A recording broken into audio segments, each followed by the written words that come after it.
En una mañana así, también a primera hora, pero en 2015 en Zúrich, la policía suiza y el FBI sacaban de la cama a varios directivos de la FIFA alojados en un hotel de lujo y se los llevaban detenidos.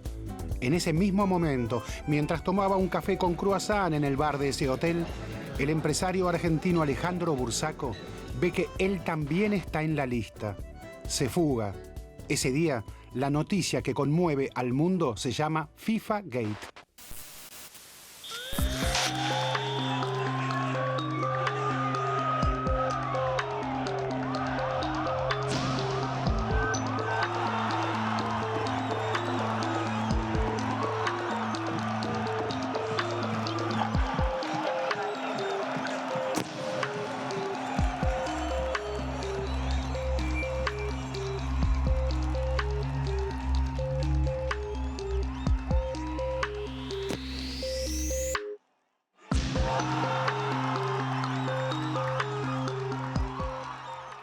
La redada del 27 de mayo de 2015 en Zúrich, a manos del FBI, marcó un hito en la historia del fútbol. El mundo entero se conmocionó frente al mega escándalo.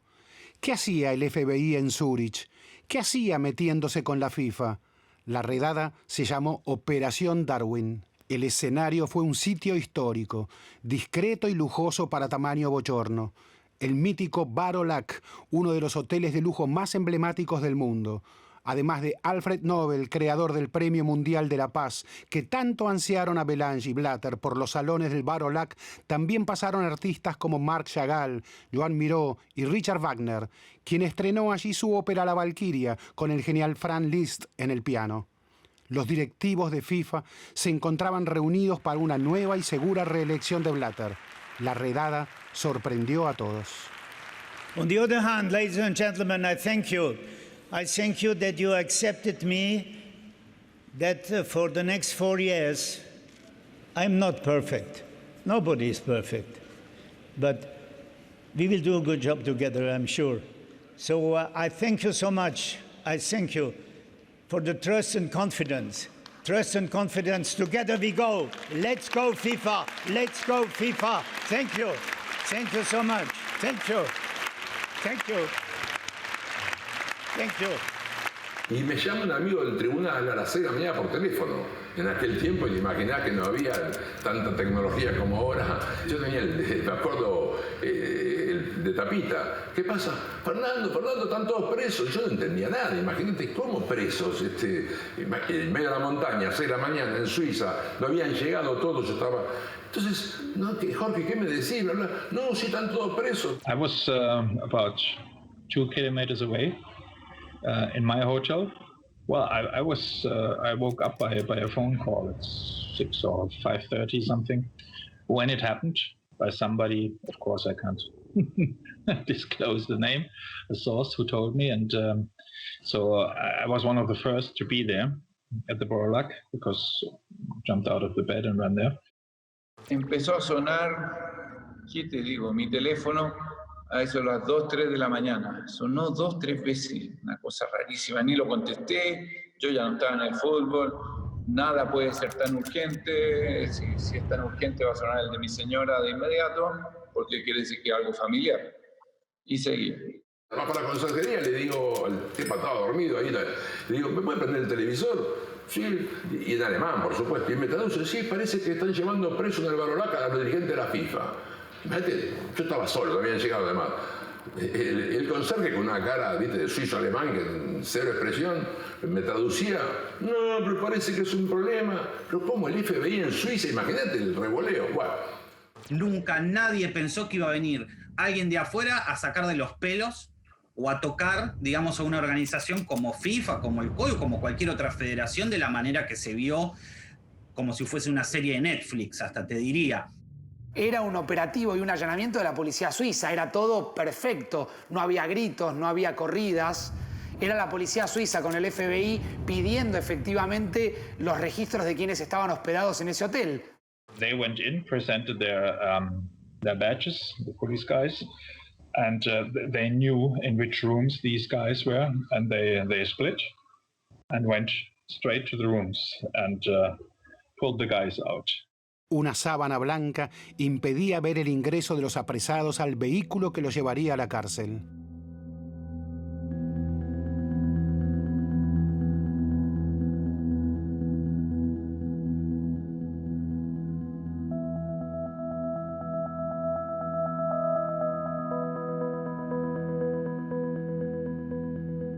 De verdad fue para mí impresionante, porque no es común en la policía suiza actuar de esta manera.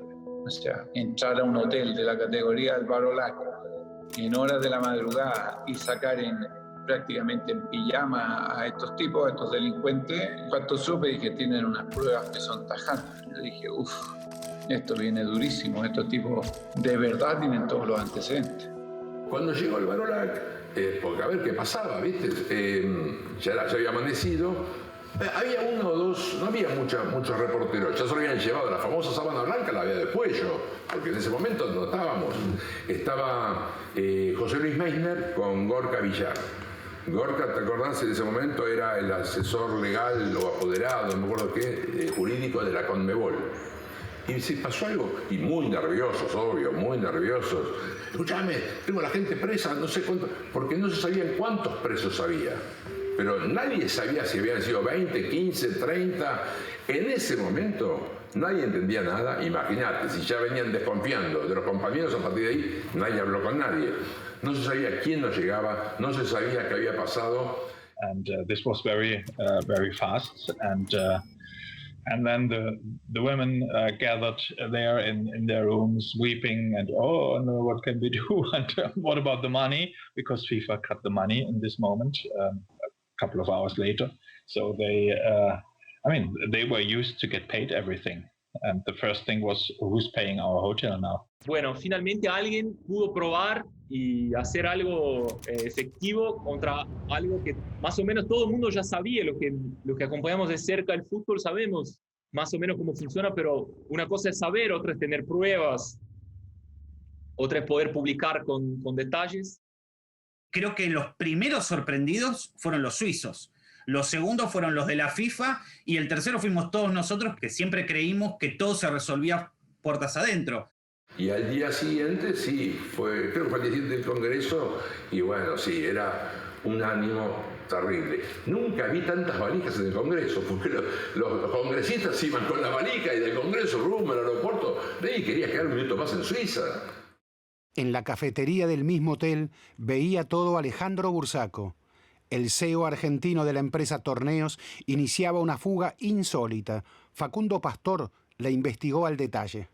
La mañana en que estalla el FIFA Gate, él estaba en el desayunador del hotel Bar-o-Lac simulando estar hospedado en ese hotel, cuando en definitiva él estaba hospedado a 3 o 4 cuadras de ese hotel. Él tenía como ese tipo de costumbres. Se hospedaba a 4 cuadras, pero les hacía creer a los popes, a los viejos popes de la FIFA, que él estaba allí hospedado y que él era parte justamente de ese entramado. Sentado en el desayunador del Bar-o-Lac, él recibe un llamado telefónico que le anuncia lo que estaba pasando en la puerta del Bar-o-Lac del hotel de Zurich, y él con el teléfono en la mano dice, no puede ser, si yo estoy acá en el desayunador, y alguien le dice, Alejandro, están allanando el hotel, van por los dirigentes de la FIFA y te van a meter preso. Hay una llamada que a él le entra del titular de la Federación Chilena, Sergio Jadue, queriendo saber qué estaba pasando.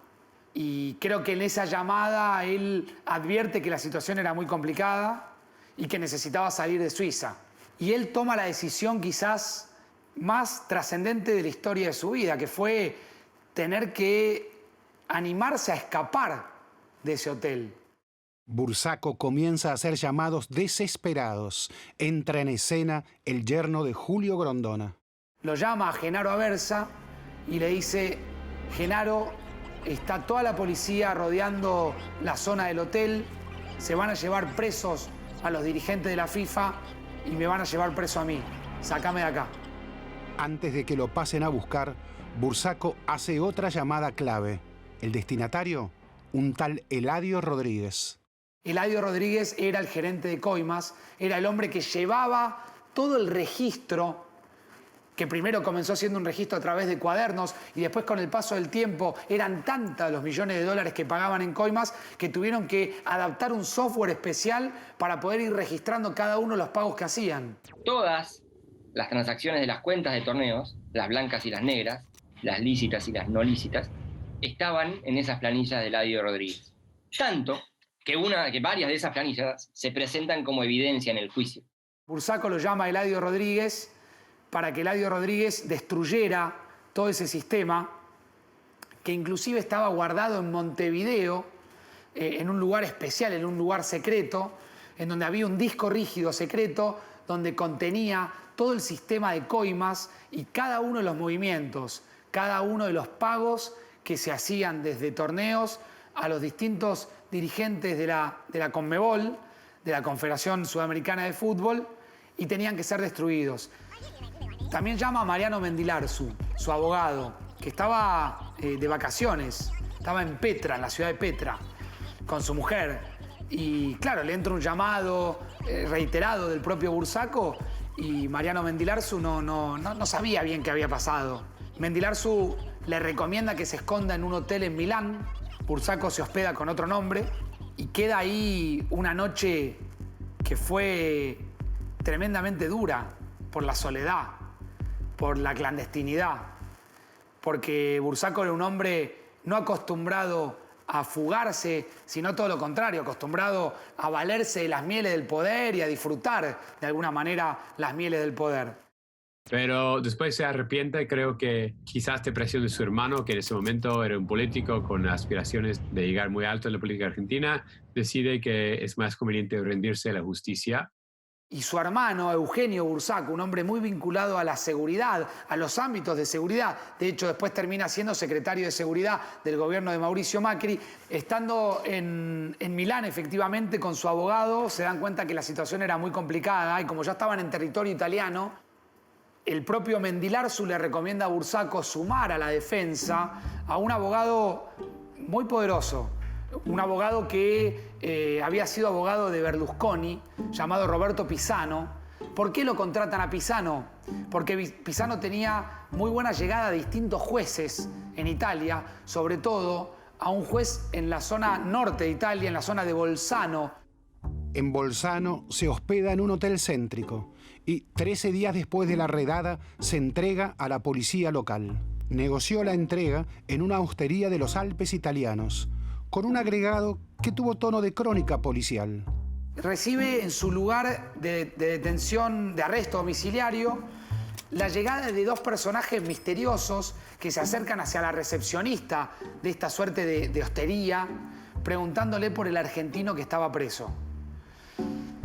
Y Bursaco interpreta esto como un mensaje y su hermano, Eugenio Bursaco, un hombre muy vinculado a la seguridad, recibe también un llamado de una fuente a la que él identifica como un comisario de la Policía Federal, que le dicen, van a ir a Italia a matar a tu hermano. ¿Verdad o ficción? ¿Amenaza o tal vez estrategia? A veces pienso que efectivamente pudo haber sido cierto lo que ellos planteaban. A veces me inclino por pensar, conociendo a través de esta investigación a Bursaco, que fue una estrategia judicial para acelerar los tiempos y forzar a la justicia norteamericana a que efectivamente lo vayan a buscar a territorio italiano y se lo lleven a, digamos, ya a territorio norteamericano. ¿Qué fue lo que pasó? Una vez que Bursaco llega a territorio norteamericano, suceden algunas cuestiones que son cinematográficas. Él pasa, por ejemplo, 2 noches en un lugar que presume que es una sede del FBI, pero es un lugar secreto donde él realmente no sabe dónde estuvo.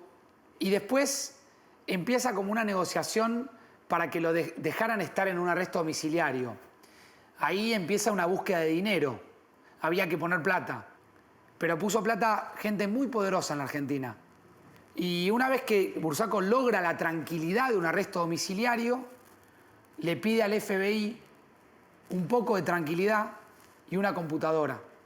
Le pide también que le permitieran retomar sus sesiones de psicoanálisis, porque verdaderamente las necesitaba. Y a partir de ahí, él, con todo su talento empresarial, corporativo de muchos años, empieza a reconstruir a través de distintos mails que él mismo había enviado, y le empieza a aportar muchísima documentación al FBI. Era el testigo clave, era el gran arrepentido. El arrepentimiento de Bursaco era clave para el trabajo que había planificado inicialmente el FBI. Con aquellas primeras pesquisas del fiscal Evan Norris, el agente Michael Gaeta y el recaudador de impuestos Steve Berryman, apuntando al quiebre desde adentro de la organización, logrando la detención emblemática del pavo real, Chuck Blazer, secretario general de la CONCACAF y soplón serial, acusado de evasión y obligado a grabar a sus colegas con micrófonos ocultos. Parte de una labor que daría sus frutos utilizando una ley polémica, creada entre otras cosas para que los perejiles, los eslabones más débiles, conduzcan a los peces gordos. La ley RICO, ley de organizaciones corruptas e influenciadas por chantajistas. RICO was designed so that it was really an anti-mafia statute. And it was designed to be able to take down an entire criminal organization. The person who designed the statute, as I indicated, was a man by the name of Robert Blakey. Robert Blakey was such a fan, was so interested in racketeering. One of his favorite movies as a youngster was a movie called Little Caesar, starring Edward G. Robinson. And Edward G. Robinson played a gangster who headed a mafia-like organization. His name was Rico. And so they came up with this statute and they named it the Racketeering Influence Corrupt Organization, just so they could come up with that acronym, RICO.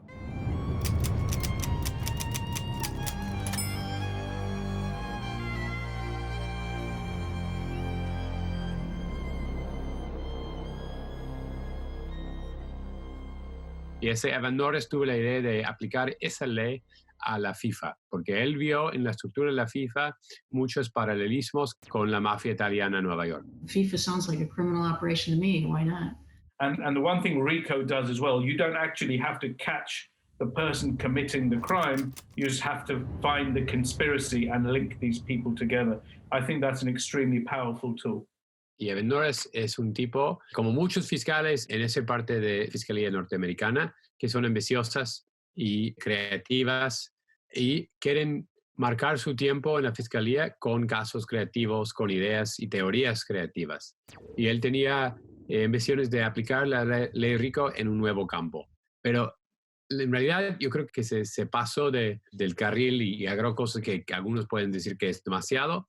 The original intent of the statute was not to go after any kind of public corruption at all, necessarily. It was designed for much more complex and varied prosecutions. And the RICO investigation, like the FIFA investigation, was and still is, and probably the next investigations also, you can go back until the 60s, if you want, if necessary, or the 70s. And nobody can say, listen, this is 25 years ago, you can't judge me for this. Yes, we can. Some people have described the way FIFA was organized as a structure not dissimilar to mafia, with these powerful heads, with these different branches. If you wanted to, you could kind of see that example. Not to say that FIFA was organized as an organized crime institution, that would be far-fetched and over the top. But if you wanted to prosecute them, which the US successfully has, it has been able to show these linkages. Los crímenes eran lavado de dinero y fraude electrónica, fraude usando medios de comunicación como teléfono o como computadores o como texto, etc. Entonces, todos los fraudes y lavados de dinero en algún momento tocó tierra en Estados Unidos y eso fue la jurisdicción que necesitaban para después identificarlo. Los directivos presos en la redada serían los primeros 7 de una larga lista que tiene un llamativo denominador común. Los encarcelados del FIFA Gate son latinoamericanos.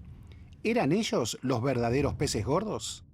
Sí, me produce la reflexión lógica de que esto lo ha, entre comillas, organizado Estados Unidos y nosotros somos, voy a decir medio despectivo, pero no nos da ni para ser el hermano pobre de Estados Unidos.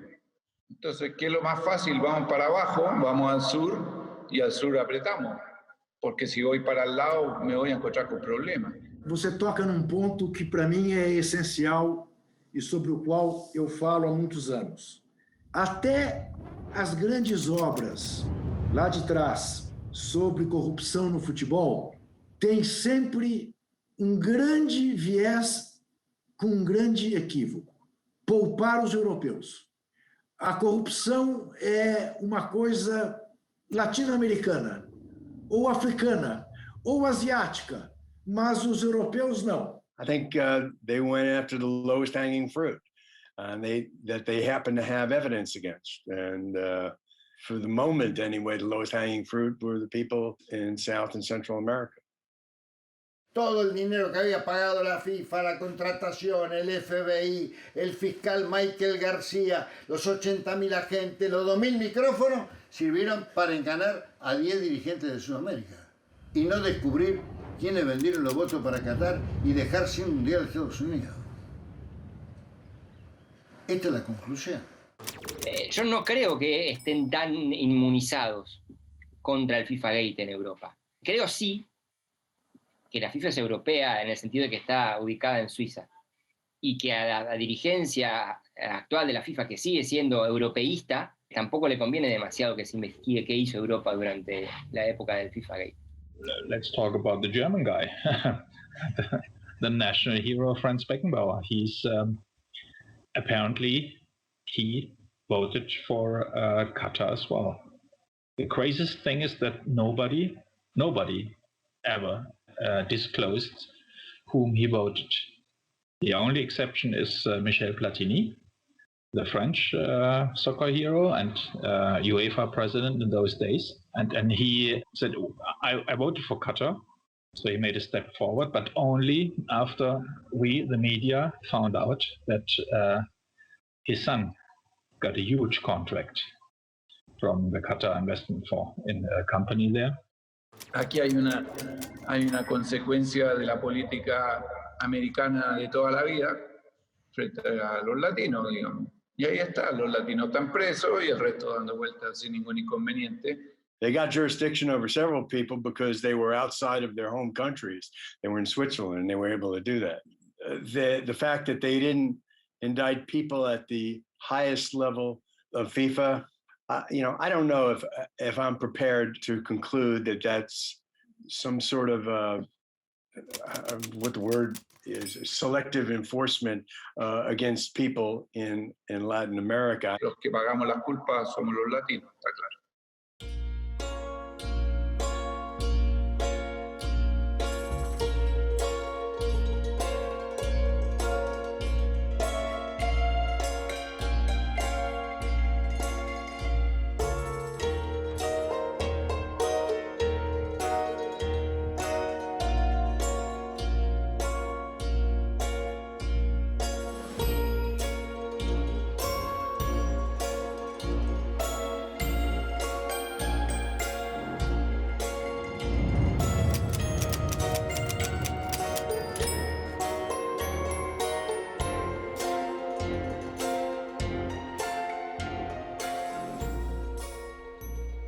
I think what's much more controversial is not so much the statute that was used, it's the fact that conduct that mostly took place outside the United States was criminalized in the United States. I think the statute, while it wasn't created for this type of situation necessarily, it was, as I said earlier, it was created as an anti-mafia type statute, anti-organized crime type statute. What is Switzerland doing? Like the people that have any power, they're sitting in your city, they have a building in your country, they are obliged to follow your laws. Why are you not doing anything? Why do they let them? And you have to wonder why. I think Switzerland is desperate to keep these organizations there. They're proud to have FIFA and IOC. So if they punish them too much, maybe they'll go away. They have to do something because nobody else can.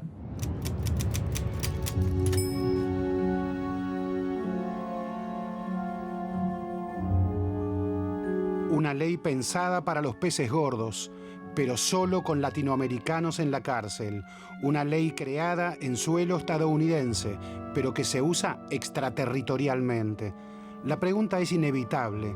El uso de esta ley antimafia en el FIFA Gate, ¿cuánto tuvo de justicia y cuánto de política?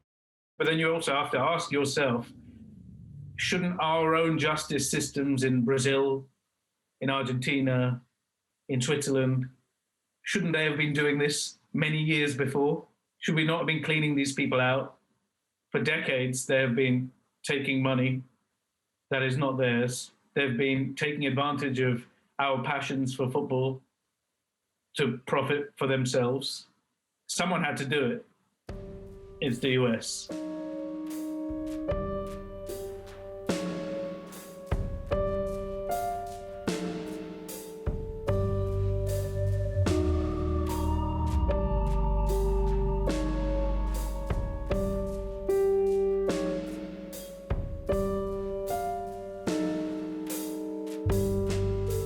En la conferencia de prensa, la fiscal Loretta Lynch fue explícita.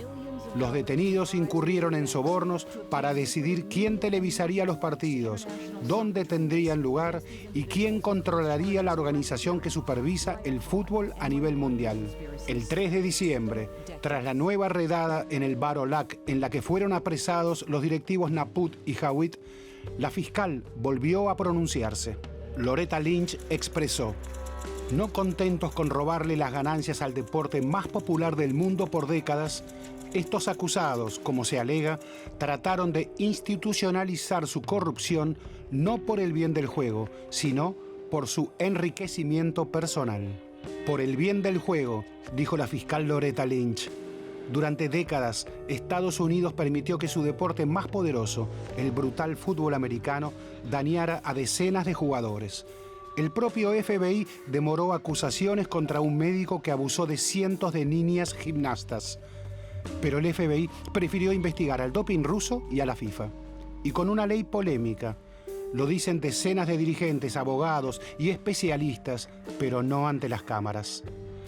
¿Por qué decidió Estados Unidos investigar duro al deporte más popular en todo el mundo, pero no en su propio país? Y más preguntas que analizaremos en el próximo capítulo. Por ejemplo, ¿por qué hasta 6 años después de estallado el FIFA Gate no fue encarcelado ninguno de los ejecutivos de las poderosas cadenas de televisión que pagaron los sobornos? ¿Cuáles fueron esas cadenas? ¿Por qué siguieron haciendo negocios casi como si nada hubiese sucedido?